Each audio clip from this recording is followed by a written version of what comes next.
Beleza.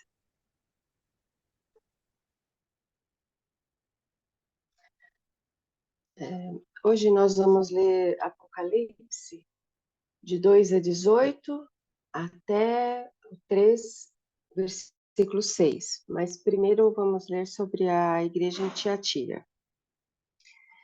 Escreva esta carta ao anjo da igreja em Tiatira. Esta é a mensagem do Filho de Deus, cujos olhos são como chamas de fogo e cujos pés são como bronze polido. Sei de tudo que você faz. Vi seu amor, sua fé, seu serviço e sua perseverança, e observei como você tem crescido em todas essas coisas. Contudo, tenho contra você uma queixa. Você tem permitido que essa mulher, Jezabel, que se diz profetiza, faça seus servos se desviarem. Ela os ensina a cometer imoralidade sexual e a comer alimentos ofensivos oferecidos a ídolos. Dei a ela tempo para que se arrependesse, mas não quer se arrepender de sua imoralidade. Portanto, eu a lançarei doente numa cama, e aqueles que cometerem adultério com ela sofrerão terrivelmente, a menos que se arrependam e abandonem a prática de tais atos. Matarei seus filhos, e então todas as igrejas saberão que eu sou aquele que sonda mente e coração. Darei a cada um de vocês aquilo que seus atos merecem. Tenho também uma mensagem para o restante de vocês em Tiatira, que não seguiram esse falso ensino, as verdades mais profundas, como eles dizem, e que na realidade vêm de Satanás. Não lhes pedirei coisa alguma, senão que se apeguem firmemente ao que já têm, até que eu venha. Ao vitorioso, que me obedecer até o fim, eu darei autoridade sobre as nações. Ele as governará com cetro de ferro e as despedaçará como vasos de barro. Ele terá a mesma autoridade que recebi de meu Pai, e também lhe darei a estrela da manhã. Quem tem ouvidos para ouvir, ouça o que o Espírito diz às igrejas. Vocês conseguiram fazer aquele exercício do quem fala, o que ele conhece da igreja, a exortação e a promessa? Vamos lá. Quem fala é Cristo, para a Dilsa não precisa repetir isso.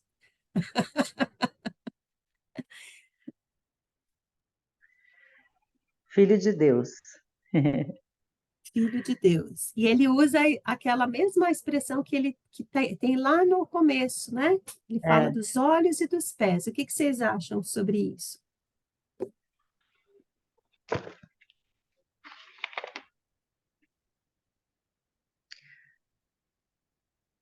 Os olhos falam da onisciência que tudo vê, né? Que ele é juiz diante de quem tudo se desnuda. São os olhos veem.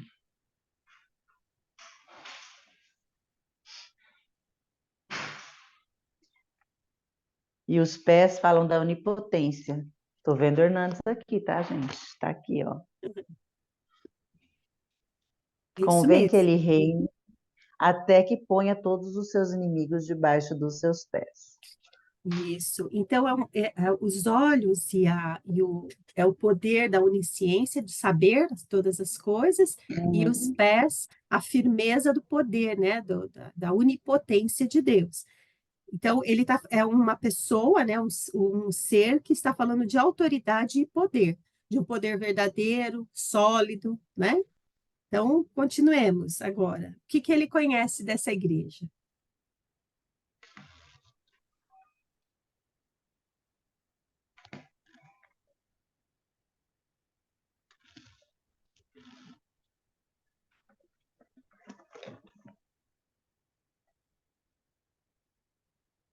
Podem abrir o microfone aí, quem for falar. Vers- Bom, ele fala que ele conhece as obras, o amor, o serviço, a fé e a perseverança da igreja. Isso mesmo. E como ela tem crescido nisso, né? Então, é uma igreja que trabalha, gente. Não é uma igreja que está estática, né? Que não está fazendo as boas obras, que está lá paradona, não. É uma igreja que está atuante, certo? Agora, a exortação é uma lista, né?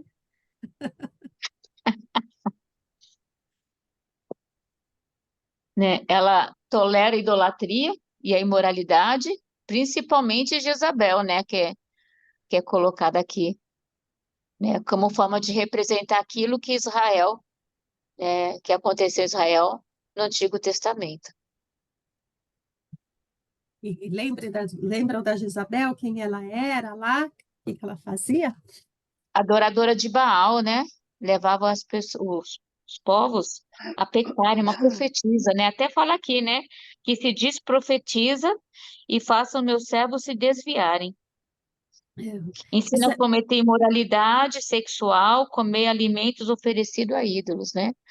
Tem uma líder. essa imoralidade sexual que fala aqui, ela sempre está se referindo à idolatria. Sempre quando você lê nesse tipo de literatura falando sobre imoralidade sexual, quando não é objetivo, né? Tem hora que é objetivo. É sempre a idolatria.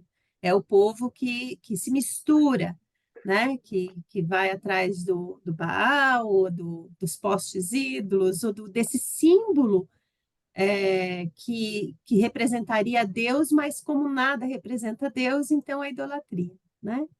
Então, é interessante essa expressão. Ela faz com que as pessoas também entrem nessa idolatria, né?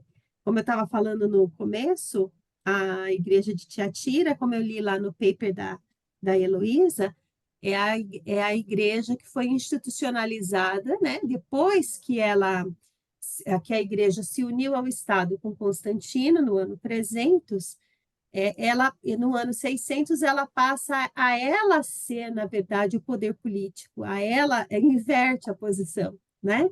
Então, os reis dependem da bênção do clero, os reis passam a, né? E aí ela fecha, e ela fala que o conhecimento está dentro dela. Então, na história da igreja do cristianismo, essa igreja é a igreja que se fecha para a ação do Espírito Santo, é a igreja que começa a ter muita idolatria.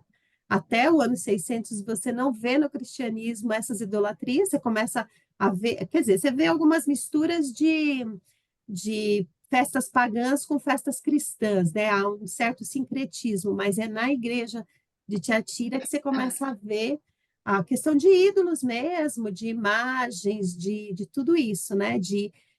Aí vai piorando só, né? Porque daí começa a igreja a ser a única voz do,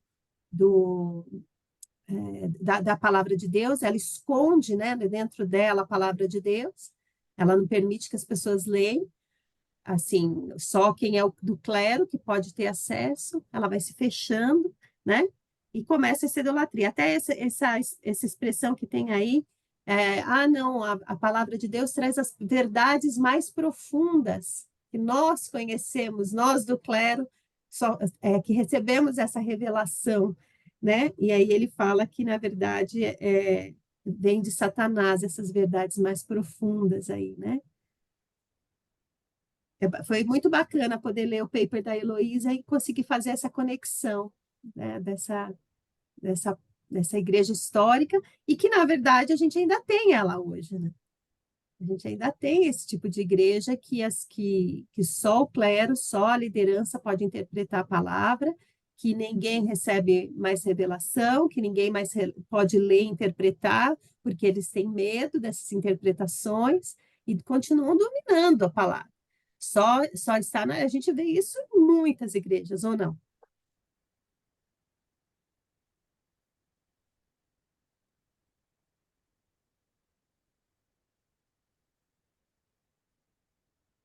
O que vocês acham disso?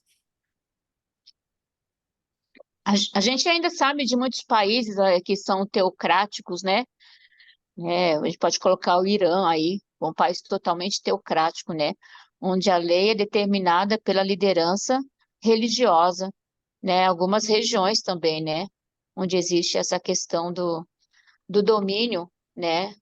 Do domínio religioso sobre as pessoas. Ou você segue isso, ou você está fora e começa a perseguição, né? No Brasil também existe isso, né? Essa questão, né?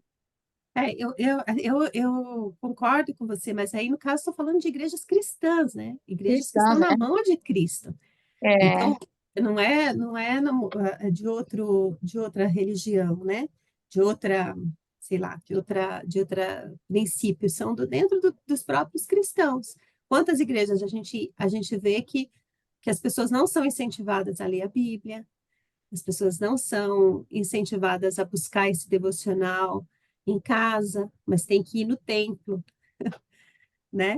Isso é uma coisa até importante da gente observar, né? Que a igreja a presença de Deus está no templo e que a autoridade para revelação, para leitura e a explanação do templo está no clero. Quer dizer, contradizendo completamente o que a Bíblia diz do sacerdócio universal de todos os crentes, da vida devocional individual, né? Então, mesmo dentro da nossa realidade hoje, a gente pode observar que existem muitas igrejas ainda e que trazem muita prostituição. A campanha do não sei o quê, eu estou falando de igreja cristã, o sacrifício de não sei o que lá, a, a romaria de não sei o quê, a rosa de não sei das quantas, a chave que abre a porta que ninguém fecha, e ela vai buscar o quê? O poder, né? O poder monetário, o poder, e vai prostituindo o povo a acreditar nessas crendices, né? Então, é a história. Você vê como é fácil quando a gente lê, entender, né? Que é histórico, mas traz para a igreja de hoje também você vê gente assim, e são pessoas com um coração fiel, um coração que trabalha, um coração esforçado, gente, sabe? Que eu não duvido que são cristãos verdadeiros, que estão buscando, mas que são dominados por um clero Jezabel, um clero que leva à prostituição, né? Quantas vezes eu já vi gente que quando sai, fala, puxa, eu busquei tanto a Deus que quando eu percebi, eu vi que Deus não estava naquilo e eu tive que sair. Por quê? Porque são pessoas de coração fiel, né? Que fala aqui, pessoas que trabalham, que lutam, né? Só que vai se prostituindo.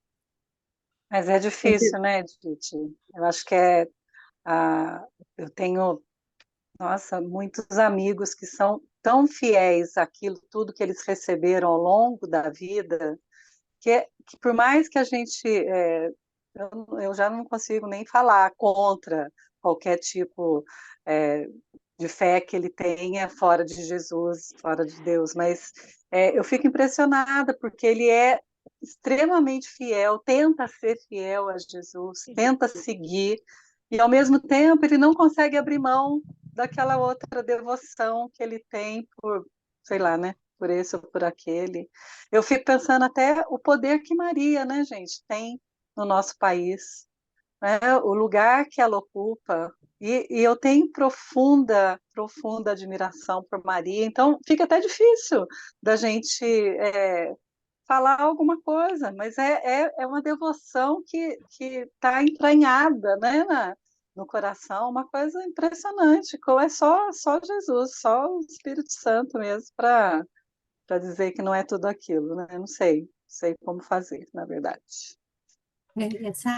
Essas questões são profundas mesmo, né? Você vê que a Jezabel, uma coisa que me chama a atenção na Jezabel é que ela era tão ardilosa assim na história que até Elias tinha medo dela, gente.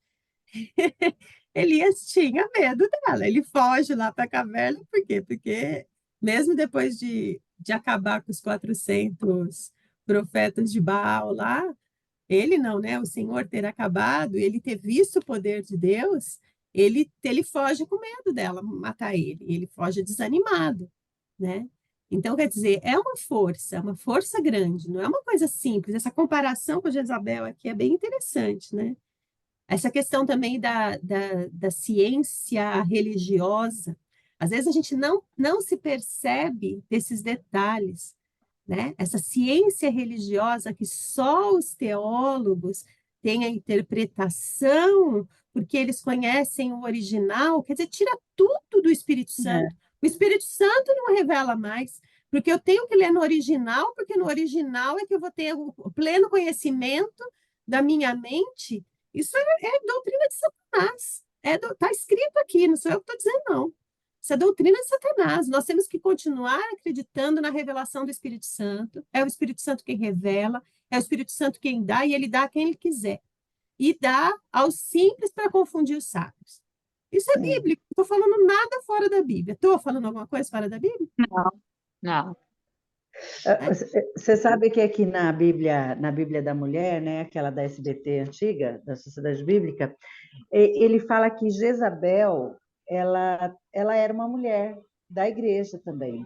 Então, ele usa o nome Jezabel para personificar uma pessoa também que estava trazendo essa confusão, não só referido a Jezabel, lá do Antigo Testamento, né, mas também a uma Jezabel que estava ali trazendo essa confusão, essa idolatria, né, que a prostituição é uma idolatria, traz as duas figuras, tanto a física quanto a espiritual, né, tanto que ele fala que ele dá tempo para arrepender, mas aí ele fala, eis que prostro de cama, bem como em grande tribulação, os que com ela adulteram, caso não se arrependam das obras. E aí ele fala essa coisa aí que aqueles que vão para a cama com ela nos dois sentidos, né, vão para o inferno. Né? Então, eu achei bem interessante esse comentário aqui dessa Bíblia, né, trazendo que essa Isabel tipifica o espírito de independência e de rebelião contra Deus, né? E que aqui no caso também existia isso ali naquele momento estava acontecendo e sempre usando a mulher, né, gente? Meio estranho, né? Mas é verdade, a mulher e era uma mulher também. É aquilo mesmo. A gente, vocês depois leiam, está lá no nosso grupo, o paper da Heloísa, tem isso lá, né? Essas três figuras, a igreja local lá de Tiatira, que tinha de fato uma mulher que ele chama de Jezabel, tem a igreja histórica e tem a igreja hoje, né? Quer dizer, é a igreja que se prostitui, né? Se prostitui com o poder. Olha, teve uma Sim. cena que eu vi, que eu nem vou citar a igreja, porque a igreja não tem nada a ver com isso, mas de uma liderança de uma igreja que, quando o Bolsonaro ganhou, ele foi, fez uma festa e ele ficou como se ele fosse o político, sabe? Então, a igreja que se prostitui com as coisas desse mundo, que vende pedacinho do céu, a gente fala isso como se fosse da Idade Média. Sobe no carro de som, compra o carro de som, faz A o gente vê tudo estardalhaço. isso, É a gente muito vê tudo isso, complicado. uma igreja que vai se misturando com o poder humano, né? E quando a gente for ver a questão lá das bestas, a gente vai ver tudo isso, né? Então, aí essa igreja tinha bastante exortação, né? O bom é que mesmo para essa igreja, existe duas promessas bacanas aí. Uma para quem está enrolado no negócio e outra para quem não está enrolado no negócio. Então, quais são as duas promessas aí? O Edith, voltando só um pouquinho antes, uma das coisas que ele fala também é matarei seus filhos, e quem está falando aqui é o Filho de Deus. Não tem alguma coisa para a gente falar assim rapidinho aí antes de passar para o povo que não se contaminou, para o grupo que não se contaminou? Eu não sei o que falar, mas eu estou te provocando para ver se tem o que ser falado. Vai saindo da igreja, né? Aquele que... Eu nunca pensei nesse tema, né? Mas eu imagino, não sei, se vocês souberem outras coisas, podem me ajudar aí. Mas imagino que seja essa poda, né? Esse corte da descendência, né? Dessa igreja, né? a falta de descendência, né? Matarei seus filhos pode identificar como uma falta de descendência, né? Fala Posso assim. falar? Mas não está. Eu entendi, tá? Eu entendi como matarei os seus filhos, resultado daquilo, das práticas. Ele vai derrubar isso. Eu matarei os seus filhos. Tudo aquilo que foi produzido, que não é de acordo com aquilo que ele tem de propósito para a igreja, ele encerra, ele lança fora. De uma forma ou de outra, ele cuida da igreja de uma maneira que a igreja é dele, é corpo dele, né? A igreja faz parte do corpo de Cristo. Então, tudo que essa Jezabel produziu nas pessoas não vai prevalecer, porque ele é o Senhor da igreja e o que é dele, de forma nenhuma ele lança fora. Então, matarei os seus filhos. Tudo aquilo que ela produziu de forma errada, se houver o arrependimento nas pessoas, ele vai matar, ele vai lançar fora. Não tem fruto, não tem, vai queimar. Esse foi o meu entendimento, tá? Entendimento limitado da Císera. Bom entendimento. Fala, Mas se você vê o versículo anterior, ele fala: portanto, eu a lançarei doente na cama. Vai lançar quem? Jezabel. Eu entendo que seja Jezabel. Se ele vai lançar na cama, e aqueles que cometeram adultério com ela terrivelmente, a menos que se arrependa e abandone as práticas de tais, matarei seus filhos. Filhos de quem? Daquele que ele lançou na cama. Bom, eu entendi dessa forma, né? Complementando o que a Císera falou. É isso mesmo. Eu entendi para Jezabel, ele já avisou que ele vai dar sofrimento para ela, sofrimento físico, Exatamente. ela vai ficar na cama e sofrimento emocional também. Ela vai perder essas coisas que ela tem uma ligação forte, que aí vem tipificado como filhos também, né? Como a Cícera falou, tudo que vem produzido por ela, que ela tem apego, que vai matar também. Isso mesmo, Isso eu me- acho que é exatamente isso. A gente vê na Isso igreja me histórica, faz. por exemplo, uma igreja que foi ferida, né? Uma igreja que foi ferida. E que aquele monte de crendice que gerava um absurdo foi confrontado e caiu. Hoje você não vê dentro da igreja histórica esses absurdos, né? Você vê alguns absurdos ainda, mas não, por exemplo, comprar pedacinho do céu, você não vê mais isso, né? Você não vê Santa Inquisição, né? Você já não vê mais isso, que existia dentro da igreja cristã, né? Quem que ia falar? Eu. Oi, fala.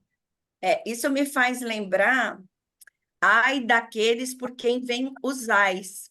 Então, assim, qual que é a missão de Jezebel, né? É prostituir o povo, tirar do alvo, tirar de ouvir a Jesus, a voz do noivo, de seguir. Então, assim, é para prostituir, para que as pessoas se desviem, se encantem com outras orgias espirituais, vai, né? Com outros encantamentos, para desviar de Jesus. Então, ai, não vai ficar sem punição.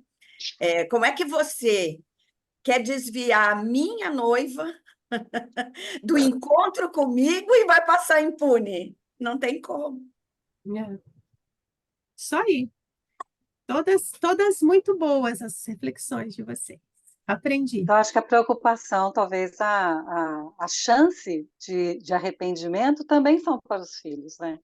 Eu acho assim, então, Deus é tão justo que, assim, ele só vai realmente eliminar a prole que é diabólica, que está no mesmo caminho dela e que não aceitou o arrependimento, que não teve o arrependimento. Isso me dá consolo também, porque a oferta do arrependimento alcança todos, né? Inclusive os filhos de Jezabel, né? É isso mesmo. Então, a primeira promessa é para aqueles que se arrependerem, né? Olha que legal isso aí, né? Para aqueles que se arrependerem, ele não vai fazer, né? E a segunda promessa é para aqueles que o restante de Tiatira, aqueles que não se envolveram com isso, né? E aqueles que não se envolveram com isso, o que que ele vai dar? Olha que legal essa promessa aí. Versículo 26 e 27. Ao vitorioso que me obedecer até o fim, eu darei autoridade sobre as nações. Ele os governará com cetro de ferro e as resplandecerá como vasos de barro. Né? Ou seja, uma igreja, quem está falando isso é aquele que tem autoridade para dizer isso. Por isso que lá ele se apresenta com autoridade e poder. Entenderam a questão da apresentação e o que e a da promessa, né? Agora, eu tenho uma coisa aí, e também ele fala, né? Ele terá a mesma autoridade que eu recebi do meu pai. E também, aí tem duas coisas que eu achei interessante. Lhe darei a estrela da manhã. O que é a estrela da manhã? Vocês vão ver que a estrela da manhã aparece tanto para Satanás, para Lúcifer, quanto para Jesus, e agora com essa promessa. Né? Ó, a estrela, lá em Isaías fala, ó, a estrela da manhã que habitava lá, ó, veja de onde caíste, né? Foi lançada fora. E aí fala para Jesus, e o que é isso aí, essa estrela da manhã? É que nem aquele hino, né? Eis a minha estrela da manhã, Cordeiro Santo que me trouxe a paz, né? Quando estava falando, eu me lembrei. Em tuas mãos está todo o poder. Esse aí é Jesus, esse com certeza.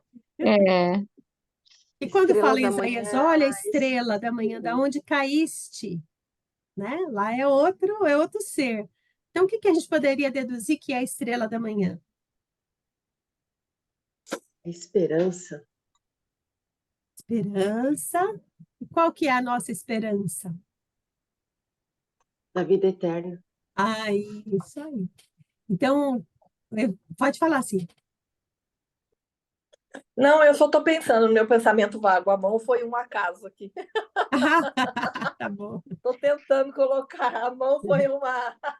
É que eu não consigo, eu falo com ela.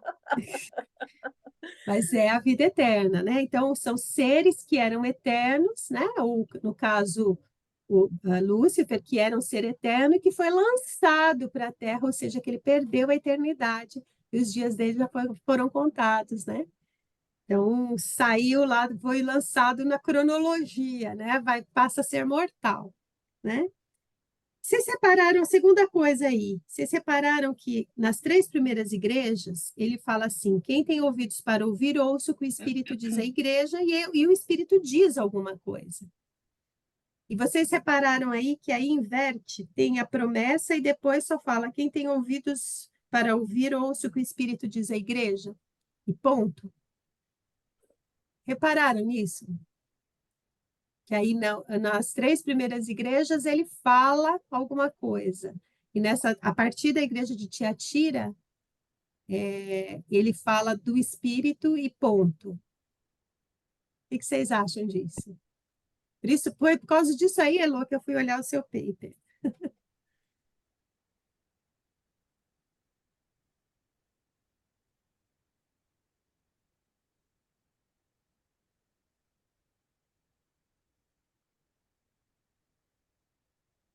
dá para você repetir a pergunta? Nas três primeiras igrejas, o Espírito fala e vem a promessa. A partir da igreja de Tiatira, vem a promessa e depois só faz essa advertência. Quem tem ouvidos, quem tem ouvidos para ouvir, ouça o que o Espírito diz às igrejas. Né? Nas três primeiras, o Espírito faz a promessa, o Espírito já fala e dá a promessa. E a partir da igreja de Tiatira, ele divide, a promessa vem primeiro e depois tem só uma advertência. Quem tem ouvidos para ouvir, ouça o que o Espírito diz às igrejas. Repararam nisso, não? Achei Se só não, que ele estava querendo variar o modo de explicar. nunca é só isso. Nunca é só isso. né? A igreja de Tiatira, ela rompe a presença do Espírito Santo como parte de toda a igreja. Ela traz uma mistura. Então, agora, a partir da igreja de Tiatira, quem vai ouvir a promessa e quem vai seguir a promessa é sobre aqueles que o Espírito, que têm ouvidos para ouvir o Espírito Santo, né? Então, quando a igreja domina a palavra, tira a possibilidade das pessoas lerem a palavra, seguram na academia, né? Eu estou falando de hoje em dia agora, né? Seguram na academia a palavra, o Espírito Santo vai continuar falando para aqueles que têm ouvido, né? É bem interessante isso no texto, esse detalhe aí no texto, né? Quem sempre falou para a igreja é o Espírito Santo, sempre. Isso aí não há dúvida, desde a primeira igreja, é o Espírito Santo que fala. Mas, a partir da igreja de Tiatira, quem vai ouvir o Espírito Santo é quem ouve o Espírito Santo, né? Quem tem ouvidos para ele. Né? É bem interessante essa construção do texto aí. E como é que João pensou tudo isso se ele estava antes de tudo isso? Ele só conhecia a igreja lá, né? A igreja histórica, a igreja local. Ele não conhecia tudo o que ia acontecer na história. Então, só pode ser por profecia, né? Então, isso é mais uma referência, né, a isso. Bom, gente, já é 8h20. Vamos para a igreja de Sardes? Vamos. Posso ler? Escreva esta carta ao anjo da igreja em Sardes. Esta é a mensagem daquele que tem os 7 Espíritos de Deus e as 7 estrelas. Sei de tudo que você faz. Você tem fama de estar vivo, mas está morto. Desperte. Fortaleça o pouco que resta, pois até mesmo isso está quase morto. Vejo que suas ações não atendem aos requisitos de meu Deus. Lembre-se do que ouviu e no que acreditou no princípio. Agarre-se a isso com firmeza. Arrependa-se. Se não despertar, virei subitamente até você como um ladrão. Há alguns em Sardes, no entanto, que não mancharam suas roupas com o mal. Eles andarão comigo vestidos de branco, pois são dignos. O vitorioso será vestido de branco. Jamais apagarei seu nome do livro da vida e confirmarei diante de meu Pai e de seus anjos que ele me pertence. Quem tem ouvidos para ouvir, ouça o que o Espírito diz às igrejas. Vamos lá. Quem é que fala? Jesus. Que tem os 7 Espíritos de Deus E ele tem o que e na as mão? 7 estrelas. 7 É, Espíritos e as 7 estrelas. Dá a impressão que é uma igreja que precisa do quê?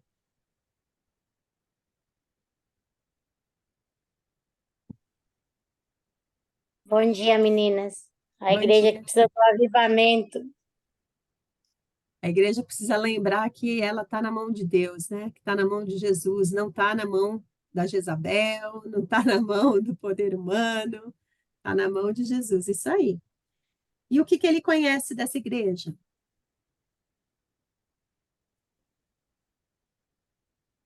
Ela parece viva, mas está morta. Coitada.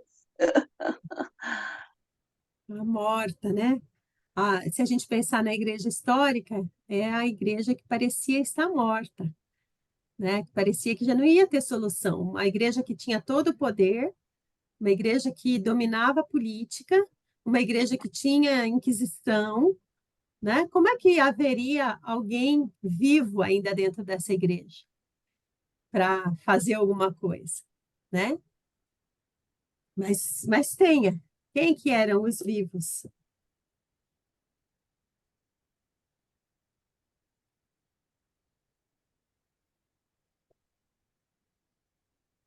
As Versículo poucas 4. pessoas que não se contaminaram e têm as vestes brancas.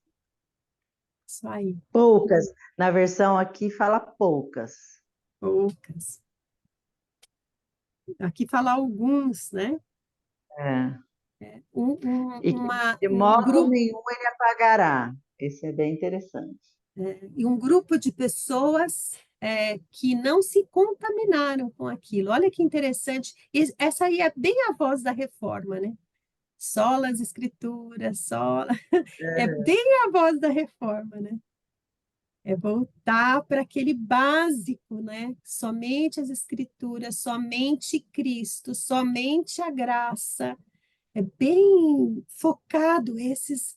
E eram poucos. E olha que interessante, eles saíram de dentro da mesma igreja, porque não existia Uhum. outra igreja, né? Eu não sei, eu tenho uma coisa para falar, não sei se eu vou falar se é bobeira, mas, né, o objetivo, né, da reforma não foi criar, né, a questão, mas foi que as pessoas se voltassem para si e começassem a ver aquilo que eles estavam fazendo errado, né? Não era de criar uma divisão dentro do cristianismo, mas que as pessoas se conscientizassem que eles estavam fazendo aquilo que não era digno de ser feito, né? Mas as pessoas estavam tão fechadas, né, com aquilo que sabiam que era, pensavam que era o certo, que não aceitaram essas mudanças de seguirem a palavra, de seguirem a Bíblia, né? De estar seguindo aquele caminho, mas eles não aceitaram, porque aí a gente começa a analisar essa igreja aí, né? Eles estavam fechados para o que deveria deveria fazer e não faziam, porque estavam. É exatamente isso. É uma igreja que já estava morta. Ela já estava tão arraigada à crendice, tão arraigada a tudo aquilo que ela entendia e ao poder, e principalmente ao poder humano. Era uma igreja que estava tão arraigada à autoridade, né? A autoridade do clero, a liderança, né? Que ela estava morta. Parecia que já não tinha mais o espírito para reviver aquilo, né? Mas alguns conseguem, né? Alguns conseguem. Esses poucos, como disse a Angélica, esses poucos, gente, foram poucas pessoas, começou com um homem. Imagina vocês pensarem se é possível, se essas ações não são de Deus. Como é que um padre alemão começa a falar, não, as pessoas precisam ler a Bíblia. As pessoas precisam de traduzir o texto que as pessoas precisam ler. Como é que ele começa a alfabetizar pessoas? Como é que ele desafia uma igreja? Ele desafia uma igreja com 95 teses, uma igreja tão poderosa. E o que a Edna falou faz todo sentido. Ele não queria dividir a igreja de Cristo. Ele queria que a igreja de Cristo voltasse e se arrependesse. Era essa a intenção dele. Quando ele coloca as teses lá na porta da igreja de Wittenberg, a ideia qual que era? Fosse discutir as teses. Vamos discutir, então, as teses, né? Só que o poder humano vem e fala, não, você está doido, como é que um camponês vai ler a Bíblia? Ele não tem santidade para entender, né? Você vê, como é que tem outra explicação que não Deus para fazer isso? Que a partir de um homem, depois surgem outros homens e a coisa toma corpo e tem uma explicação que não Deus? Tem uma explicação que não é uma outra explicação que não é Jesus que está segurando a igreja, a liderança da igreja, 7 estrelas na mão dele? Tem outra explicação para isso? Entenderam a minha pergunta, não? Uhum. Não tem. Assim como não tem uma explicação como um homem com 12 pessoas, né?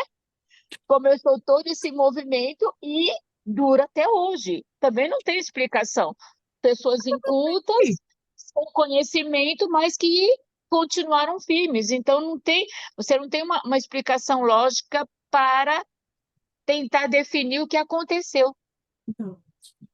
Não tem estratégia administrativa que possa possa validar, não tem ESG que possa validar nada disso, né? A igreja está na mão de nós, isso para nós isso é muito importante. A gente sempre lembrar que a igreja de Cristo está na mão de Jesus Cristo e que o convite que ele nos faz é que para que a gente se una a ele para fazer parte dessa igreja. Esse é o nosso convite. A igreja não está na nossa mão. Levar o evangelho adiante não é da nossa mão. Não somos nós que temos as estratégias, não somos nós que fazemos discípulos, mas nós somos convidados a ser parte disso. Se a gente entende que a gente é convidado a ser parte disso, a gente cai de volta para o nosso devocional, cai de volta para os joelhos dobrados, pedindo orientação a Deus, porque sabendo o que Ele quer, sabendo a estratégia dele, então eu vou e sou no mundo aquilo que Ele quer. Agora, quando eu acho que a igreja está na minha mão, que conversão está na minha mão, se eu fizer um bom sermão, eu perco essa referência. Então, quando eu vejo isso aqui, eu falo, meu Deus, fala, diz aí o que o senhor quer que eu faça, porque eu não tenho estratégia, eu não tenho plano, eu não tenho nada. Tudo é do Senhor. O Senhor é o que tem as 7 estrelas nas suas mãos. É o Senhor que tem toda essa autoridade, né? É o Senhor que tem o Espírito Santo, os 7 Espíritos. E através do seu Espírito, o Senhor me revela para a irmã nos Estados Unidos, revela para outra aqui no interior, revela para as minhas irmãs lá em Guarulhos, em Boituva, e vai em Pindamonhangaba. Essa é a Igreja de Cristo, a ação do Espírito Santo, né? Então, o convite aí para terminarmos hoje, eles ganham um presente. O que eles ganham aí? Qual é a promessa? Receber autoridade sobre as nações. Então, a igreja de Sardes. Tá, desculpa. Será vestido de branco e seu nome não será apagado. É isso. Importa que o nosso nome esteja escrito no livro da vida. Que a roupa que o Senhor lavou no seu sangue, essas vestes brancas, a gente já está vestido com essas vestes brancas, né? Essa pureza da igreja, não essa pureza boba, profana, moralista, mas essa pureza da presença do Espírito Santo na igreja. Essa pureza desse sangue que lavou as minhas vestes. Uma igreja que não se contamina com o poder, mas uma igreja que está pura, internamente pura, vestida com as vestes do Cordeiro. Essa é a igreja de Sardes que recebe a promessa. Uma igreja que não se contamina com a ilusão do poder, né? Isso serve para a gente hoje também. Tomar cuidado. Quando aquele que está de pé, olhe para que não caia. Porque a tentação é sempre o orgulho, a tentação é sempre o domínio sobre o outro, é sempre achar que tem poder, né? A tentação é essa, desde o Éden. Desde o Éden. A tentação não muda, gente. É a gente que vai achando que não era tentação, que isso é bênção de Deus. Olha, toma cuidado, toma cuidado. O que nós precisamos é de ter as nossas vestes lavadas no sangue do Cordeiro, o nome escrito no livro da vida. E o que ele vai mandar a gente fazer, a gente obedece, a gente não questiona, porque é ele que tem as 7 estrelas na mão dele. Nós só fazemos, nós só obedecemos. Mas como é que nós vamos obedecer se a gente não se inclina para ouvir a voz de Deus? A gente tem tanta certeza sobre tantas coisas que a gente é incapaz de fechar a mente para ouvir a voz de Deus. A mente nossa fica falando, né? Bom, quem tem ouvidos para ouvir, ouça o que o Espírito diz. Que o Espírito Santo fale hoje sobre as nossas vidas e que a gente tenha ouvidos para ouvir o que ele diz e não o que nós queremos que ele diga. Amém? Amém. Acho que Deus escreveu: se quem tem ouvidos para ouvir, que ouça, foi para mim, viu, gente?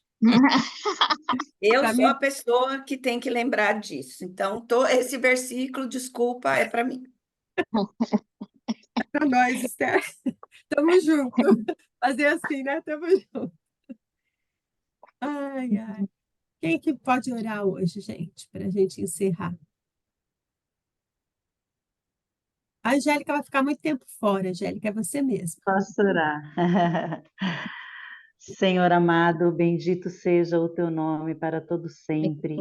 Aquele que era, que é e que sempre será, o Cordeiro Santo de Deus, o leão Aleluia. da tribo de Judá, aquele que foi morto e hoje vive, ressurreto, e o Espírito Santo nos foi concedido para que hoje pudéssemos, ó Deus, entender a tua palavra através da tua revelação santa e verdadeira.